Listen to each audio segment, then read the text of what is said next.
Hello， 迷妹专访的朋友们，大家好，我是摩登兄弟刘宇宁，我在《折腰》当中饰演魏少。大家好，我是宋祖儿，在《折腰》中饰演小乔。各用一句话或3个词来形容一下对方：聪明、真诚、漂亮、帅气。哎，对不起，你们眼神都形容的太低啊，对不起。您继续。善战是吧？那可以说勇猛。勇猛。然后呢？专情说算不算？专情算，因为我刚刚只想到一个词是爱老婆。对吧？在当时那个年代，如果有微信的话，会给对方备注什么？我应该加他，最开始加就是肯定是乔贼嘛，对，乔贼啊。最开始加暴君。现实当中刘宇宁。演员宋祖儿。我还有个 title。对，因为我有2部分朋友，一部分是演员，一部分是歌手。歌手谁，演员宋祖儿这种的啊。那我应该就是全能艺人、演员加歌手刘宇宁。哇哦！觉得对方和角色最像和最不像的点分别是什么？可能我跟魏少有一个相同的一个身世吧，然后从小可能是有一些压抑的情怀，然后需要自己通过自己的努力走到一个自己想要的一个位置。那最不同的呢，可能就是对待这个喜欢的人一个态度啊，可能不会这么的娇羞啊。最相同的真诚，真诚。我当没听见啊，对不起啊。哎，我突然惹我自己嘴唇了。我跟小乔最相似，会耍一些小聪明。最不相似的是，我觉得我没有小乔那么聪明。你觉得对方呢？我觉得他跟小乔比较相同的就是，当然首先是美貌了，对不对？这个落水10分色，双乔占8分嘛。你这一块就是，我姐是6分，我2分，数学不好。对，就是美貌嘛，我觉得就还蛮契合的。最不同的那就是可能没有小乔那么的运筹帷幄，然后非常聪明。最相似啊，就是一个帅气、很有男子气魄的那种君侯的感觉吧。最不相似的就是他，就是没有那么残暴啊，他真的没有那么凶。对，没有那么凶，他真的是一个就是对谁都很温柔的一个人。2位之前在东营认识的是吧？是。彼此的印象怎么样？高，非常高。很有趣。对，我对他印象就是，就是好看嘛，对吧？这是真的啊，就很好看，然后很漂亮一个女孩。祖儿如果跟小乔交换一个他的能力或者他的特质，会想交换哪聪明，大智慧。李宁呢，想交换魏少的一个什么特质？可能就是这样吧，我觉得他身上有一个果断这个事儿啊，我需要去学习。2个人搭戏是属于默契型还是 battle 型？那肯定是非常之默契的，因为尤其像这种情感戏啊，然后2个人在这个剧里谈恋爱，我觉得这个默契是最重要的。我跟他拍戏很舒服的，就是完全没有说2个人 get 不到一个点上的时候，是这样的吗？是，但是肯定是会有磨合了嘛，因为毕竟2个人的角色不一样，然后出发的角度也不一样，所以一定会有磨合。但我们俩很好的一点是，都很愿意和对方去沟通，然后最后找到一个大家都很舒服的最合适的一个方式。4个月拍摄期间，都在对方身上学习到了哪些优点？在他身上，我觉得是一个对演戏这件事的一个喜爱吧，因为我算是半路出家嘛，所以他身上的一些对角色的理解和想法，就他是真的有思考，而且对于我来说，我认为是很高级的东西。所以呢，他的这些东西我看完之后我会吸收掉。他出道比较早嘛，但他现在遇到这个剧本，遇到一个新的角色，他也会有很多想法，包括把之前的经验放过来，然后有一些深刻的思考。我觉得这个热爱，我觉得是我想要学习的。我觉得是吃苦吧，对，因为演员最基本的是先要保护好自己的身体，然后才能更好的投入到工作。但他就真的是蛮拼的，就他在脚还没好的时候就抱啊跑啊，然后他都也愿意理解，尽自己的能力范围去做。然后包括宁哥在现场是不带手机的。然后我从来没有见过他拿剧本，他很厉害，他永远都记在脑子里。所以就是像我这种就是记性确实有的时候不太好的，然后比较属于那种临时快速的记忆的，就是能很明显感到他提前做了功课，然后很用心。这个夸了，好好想想会不会出错呀？最喜欢对方的一场戏或者一段表演？一场戏可能不足以吧，因为我们这个剧的剧本写的很多桥段是很有趣的。然后呢，但是这些有趣的桥段真的需要这个演员能够演出来，或者2个人真的能搭得上，这种喜剧的效果才能出现。我会觉得我们俩拍的每一场就是没有任何意义的一场戏，完全不存在。对，就是还是我觉得都很好。的对啊，因为这是一个完整的过程嘛。我觉得看的时候，大家不会有人说这一部戏我只挑一场戏去看，因为它讲的是一个完整的故事。如果说一个戏好，其实也是说它整个所有的东西加在一起是一个好的状态。两位师姐会有比较有意思的称呼吗？大家叫他少爷，但不是我叫，是全现场都叫他少爷，因为他叫魏少，所以大家叫他少爷。啊，我一般都叫左儿嘛。有啥吐槽就发生了。这个现场会有别到那么凶。我这个人凶，就他总觉得我很凶，但其实是因为我就是放空的时候，我就是面无表情，但我面无表情的时候就看起来有点凶。哦，我会有的时候会觉得，是不开心的，是不是这个对这个男主不是很满意？最好是，你有什么想吐槽的？就是个儿太高了，帅气是非常的帅气，但是对女演员的颈椎也是确实的非常的好，没有缺点。这样显得我格局小。没有，其实这是好处了，因为就是拍我的机位都会很高，就是会显得脸很瘦。我抱他，我抱不到，我只能从底下抱，就是没有办法像别的电视剧里那样子挂在上面抱。就我如果想挂在上面抱，我就要起跳，这个算吧？是，怪我。分别起一个热搜的词条。舌尖超好看。太普通了吧？我发现想不出来别的东西。折腰非常好看。折腰真的很好看。折腰是真的很不错。其实想个热词嘛，就折腰爆了，我觉得这是一个词。你穿越了？我是从这不是你自己直播的时候说的吗？我是穿越回来的，告诉我折腰爆了。你看我有认真看你直播。如果小乔为啥来到现代，你们会分别带他们去玩什么、吃什么？带他玩直播也没必要吧？可以带他直播感受一下直播，然后呢带他吃我们丹东的海鲜。带小乔回天津，但带魏少就是随便吃点好的就行，因为魏家的吃的都一般，全是火锅配料，全是各种丸子啊、福袋啊什么的。对，魏家吃的不太好，不太注重饮食这一块。吃的很素。吃过最浪漫的一句话是什么？怎敢以君侯为妻？可能就是这句呗。我觉得这句还蛮浪漫的。对浪漫不明。我觉得它是比较有意义的一句话吧，它也证明了两个人的一个人物关系。我觉得是在这个剧情当中非常浪漫的，就是怎敢以君侯为妻，然后这个男孩说：“此生只许你一人嫁人。”就是这个。我们都是你的家人，会一直陪在你身边。明哥，你能给我组一首歌吗？我的歌他已经学会了，对，我们现场没事我就考他，然后呢，对，那我们就考一下子，考一下子，好害怕，这两天没唱。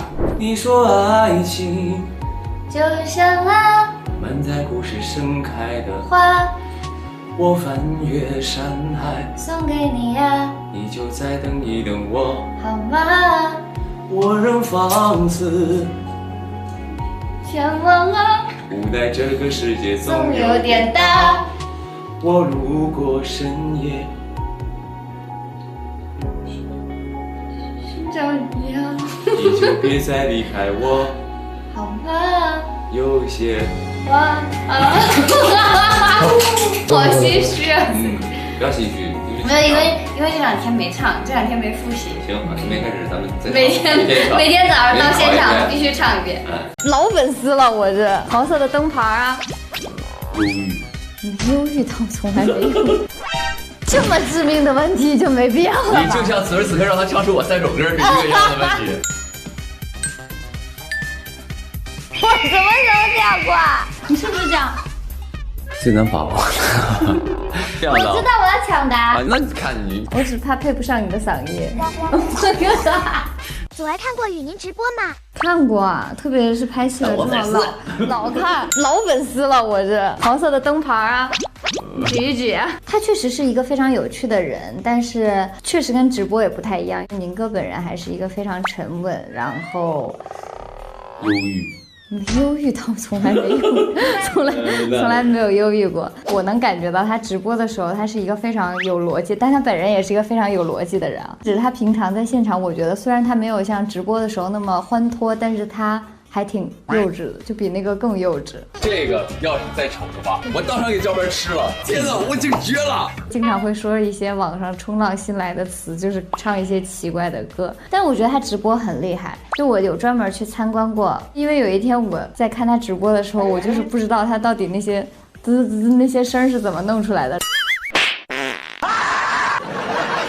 然后我就跟他说，我说我能不能看一下你直播的地方？我去参观了一下他的设备，还挺厉害的。他以为是那种特别专业啊，旁边还有个人帮我操控什么之类的。我一直以为是这样，是有那种导播呀，或者是什么特效、各种什么音效，但其实那所有东西都是自己弄的嘛。啊，他还觉得挺好玩的。李宁之前都看过祖儿演的哪些剧？这么致命的问题就没必要了。你就像此时此刻让他唱出我3首歌是一个样的问题。哎，我会。哎，他真的还行。看过哪些戏？肯定乔家是看过的吧？盛装我是给他唱了一个 OST 嘛，没有全部看，看了一部分。包括之前的一个他厨师的一个戏，他是做饭那个，看折腰就可以了。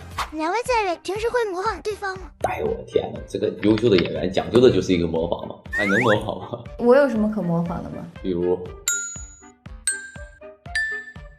什么时候讲过？他动不动他会配上一句台词，这样，你不会觉得你很好笑吧？啊，像不像？是这样的吗？我没有，我是这样，不是只是很好笑吧？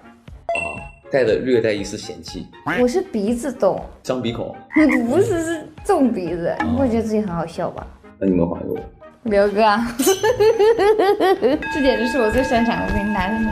这个就是水壶，现在就是水壶哈。你是我助理，现在刘哥每天回休息就这样。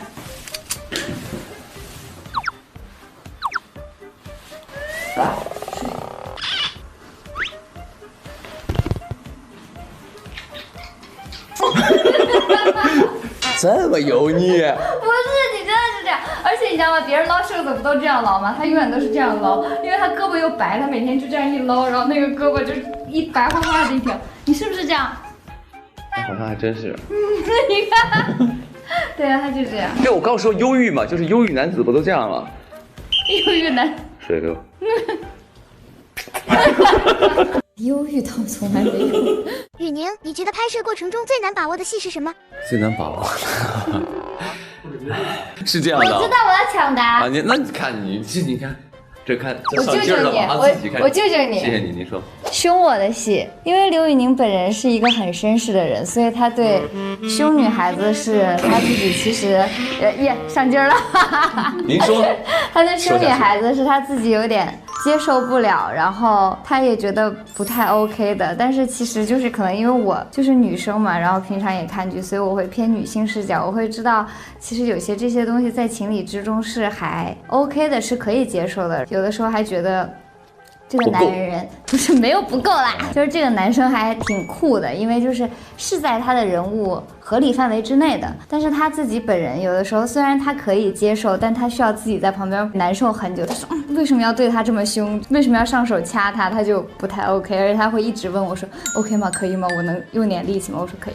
这一点我觉得应该是让他最难受的，因为魏少前期是一个比较莽撞的一个人，他自己有点受不了这个。他就是在我面前小小一只，然后我又一个天天穿的盔甲，就是一个糙汉，我就觉得可能我大点声说话对他来说都是一种伤害，还要去有一些肢体上的这些威胁也好啊，或者是制止也好，我觉得我作为刘宇宁的这个角度来说，我会觉得有一些过，可能心里会要过不去这段坎嘛。再一个，他在这个剧情里是比较，当然他现实当中也是啊，就是他整个那个氛围是一个比较可爱、比较小小的那种很柔软的一个女孩。那我已经这么大个子了，我再跟他吵把火的，我觉得不太好。当然我一直也问他嘛，我说你觉得这个动作会不会过，会不会觉得有点这男的就是有点下头？但是他会安慰我，他说不会的，他说在这个情理当中，你这个时候就愤怒到这个点了，你可以做这个行为。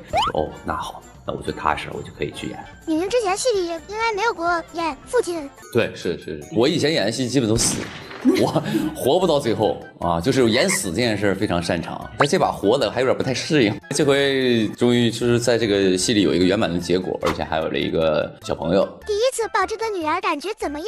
因为我是确实是没有拍过有小朋友这种戏，所以我还挺期待那一场。结果那个小朋友那天拍摄那些小朋友有点闹觉了，我一抱他就哭。但是呢，他是束手无策，他是看着那个小孩，然后我就在那看着他。因为你是拍过有这个小朋友的戏是吧？对，他会有一些经验嘛，他就是会去弄一弄那个小朋友。我觉得这个当时那种局促感是好的，因为也是在这个剧里，是不是？对，因为我生他的时候你不在。对，我不在，而且我可能你看连感情都不懂，怎么可能会很顺的去照顾孩子这件事儿？合理，非常之合理，简直就是一个高级的设计。那祖儿呢？跟演四美的时候有什么不一样的感觉吗？四美嘛，演四美的时候，因为我抱过很多小孩，然后就是各个年龄段，然后后来那孩子都已经长得很高了。因为我演四美的时候是没有跟丈夫有一个很好的结果的，所以没有跟家里的另外一位一起抱过孩子，基本上都是一个人抱着孩子在那儿哭，所以确实没有跟另外一半一起很温馨的大家在玩小孩啊，然后两个人在那儿笑，确实没有。其实我觉得还挺可爱的，因为我们两个就是都很手足无措。对，两位有没有考虑过合作一首歌呀？哎，我真想过，我开始跟他提过一回，我说要不要我们这个剧 OST 我俩来个对唱的？我怕我给你转200块钱。就200啊？没有，我只怕配不上你的嗓音。如果我们两个合适的话，能不能有合作，最终还是看这个音乐这一块儿，对，做的有没有合适，我们两个去共同完成的。我要用小强的状态对雨宁说一句话吧。什么事？你知道我想到的是哪个吗？哦，啥词儿啊？就送点祝福那种，以小乔的口吻，就希望我大红大紫。祝刘宇宁福寿延年，身体康健。完了，没有默契，稍微一盯着他看，他就会破音。难道我是个笑话？我在你眼里就是个笑话。我欺负你的时候也很真诚啊。我俩都是喜欢拍左脸，他真的非常大气，他每次都让给我。你看，比如说此时此刻我坐在左面，就是因为他让给我，所以稍微主动挑起的气氛。他只是单纯的话多。有几个默契大挑战。完了，没有默契，会有的，但是怕一代没有。没有就没有这真实啊！咱俩不是双胞胎，哪有那么多默契啊？还有心灵感应呢。但是我们平时还可以啊。Go go go， 出发喽！更喜欢甜戏还是虐戏？不是一块儿来的吗？对啊，你得有虐才有甜才珍贵呀，足够甜虐的时候才能嗨起来呀。有谁会每天一直想要被虐？每天甜的话也会齁得慌吧？对啊，你也会腻，反正它是并存的嘛。能说出最虐最甜的一场戏？又虐又甜，你看我没想到就没默契。你再想一想，你再想一想。是我们吵架那个是吧？不是，就是发现那个密道那个事儿吗？不是，那是哪个？你想一下，咱俩有一场戏，然后两个人又抱一块儿又哭。哦，那场戏是他做了一些事儿，导致一个非常惨重的结果。不是我做一些事儿，是你们家里那些坏人做了一些事儿，他又觉得自责，然后呢，我又觉得不可以怪他，但是呢，我又对别人没有把一个交代，反正那场还蛮复杂那种情绪。两位更喜欢拍左脸还是右脸？就是你跟你说，就是巧了，我俩都是喜欢拍左脸，所以你看，我是一直这样说话，就是为了拍这面。我这个不得不说，真的不是称赞他，他真的非常大气，他每次都让给我。你看，比如说此时此刻我坐在左面，就是因为他让给我。但是我坐过来发现，我拍的是左脸。觉得两个人谁私底下话更多？我相对来说多一些吧，因为我毕竟是男孩嘛，所以稍微主动挑起的气氛。这跟男孩没关系，他只是单纯的话多。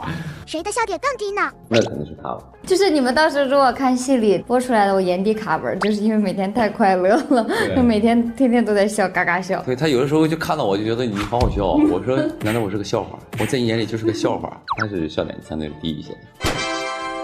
我们平时还可以啊。你们两位之前认识，那知道对方来演这个角色第一反应是怎么样？我觉得他非常非常适合小乔这个角色，而且我也相信他能够去诠释的非常好，因为我以前就是他的影迷，笑点相对低一些。你好好笑，所以还是挺开心的。他能来这个戏。是因为对方要来演，所以才决定接下这部戏的吗？我前期不知道那么多，因为当时邓导跟我说这个戏的时候，没跟我说男演员是谁，他一直跟我说你有一个神秘的好朋友，说你特别有趣，然后他说一会儿等他收工了打给他，他就一直没收工，所以就我一直都不知道是谁。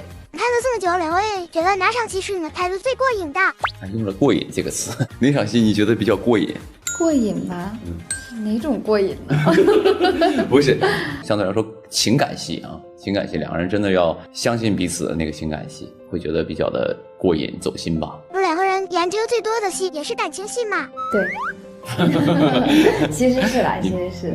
当然，因为首先你得让观众相信这两个人在这个剧当中，他是一个情侣关系，而且相信他彼此是相爱的一个状态。这个东西肯定要契合，我俩也得搭到一块儿去。所以现场可能感受比较深的就是这种走心的戏。祖儿，你觉得小乔最可贵的闪光点在哪？我觉得是他很真诚，其实不管是从开始的不信任，还是到后来慢慢的一点点接纳，然后信任陪在他身边，他其实都没有藏着掖着。而且我觉得这个女孩子她很有大局观念。对，这个是她的很多行为呢，可能你看起来是两个人在博弈，但其实她有一个更高层面的一个理解，因为他做的所有的事儿都是以大局为重，包括他有的时候要做一些为百姓做的事儿，他会明告诉我，我就是要用这个方法让你来帮我去给百姓做一些事儿，就是他还是比较真诚的。对啊，我欺负你的时候也很真诚啊。对你啊，你觉得魏少是更事业型还是更恋爱脑一点？他是分两个阶段吧。刚开始的时候，其实对于魏少来说，事业是最重要的，对感情这个东西他是非常之麻木的。但是在这个相处过程当中，也可能就被他的真诚所打动，当然也是那种情窦初开，有点懵懂，逐渐变成了一个恋爱脑到结束啊。当然心中这个事业还是不会放下的，在他的帮助下已经大功告成了，所以过上幸福美满的生活。有某一个瞬间想吐槽一下魏少吗？当然有啊，就是比如像开始的时候就是扭扭捏捏的，比如说碰个胳膊呀、碰个手什么都觉得好像不能碰啊，这第一。第二呢，可能也有一些怎么说呢，前期是有一些些许的不怜香惜玉了啊，包括一些我们对他的态度啊，包括上手有几场戏比较过分，所以我觉得也有点但是是在情理之中的。当然，对，因为他在那个阶段嘛，对，还不懂得怎么爱一个人。是，而且那个时候还不爱呢。我们只要有很多偏喜剧的元素，两位现在能想起什么有意思的桥段吗？我可以。他很惧内，就是他很怕老婆，然后他就会稍微一盯着他看，他就会破音，就慌了嘛。破音。开始的时候，可能我对他就是很冷，就是无所谓啊，你一个小丫头片子能搞出什么天来？但后来爱上了之后，就瞬间就变成另外一个人了。他说什么我就不能这样，怎么可能？别，都是哄着他来啊！他可能你看他，但是我跟你说，这是刘老师的一个声音天赋，就是我没有见过一个人可以破音破得如此自然的。对啊，就是天赋嘛。戏下的那个状态，大家都挺欢乐的，然后两个人戏下觉得比较好玩的。原来每天都挺好玩的。因为我们之前一块儿录过综艺嘛，录综艺的过程当中，我们也要去抛梗啊、接梗啊什么东西。那个时候已经相对有一些了解了，包括在现场的时候，我俩有的时候一聊点什么东西就还蛮契合的，而且我觉得保持这种状态是非常好的。我们俩现场很熟，你到了戏里，比如说在演一些感情戏啊，或者一些比较熟悉的场面，我俩就不会有那种陌生感和那种隔阂感。就是你从旁人的角度来看，就是你现实当中两个人很熟，真的会把这种氛围带到这个剧情当中的。我俩现场就嘎嘎嘎的，现场好像也听不到别人说话，就我俩一会儿叽叽喳喳，一会儿叽叽喳喳。人多的时候，我们就是全员哈哈哈，因为其实算全员都比较对都比较熟了。我说这个剧组比较特殊的一点也是，就是正常剧组进组的前1个星期或者是前几个星期，大家都会有那个熟悉磨合的过程。但是我们这个戏很开心的一点是，一进来之后就把那个过程已经跳掉了。其实刚开机的时候就觉得好像已经大家都在一块拍了很久了，大家都比较能 get 对方的点，所以拍摄起来我觉得可能也会更顺利一点吧。对。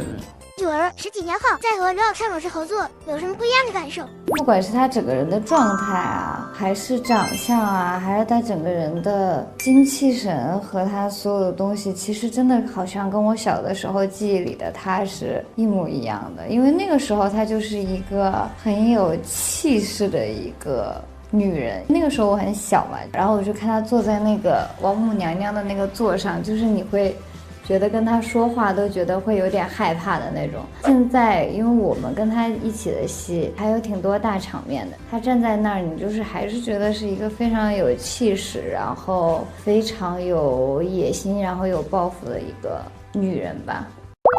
这种小乔就是比较能说会道嘛。那如果两位在现实中遇到小乔，不觉得谁嘴巴更厉害一点？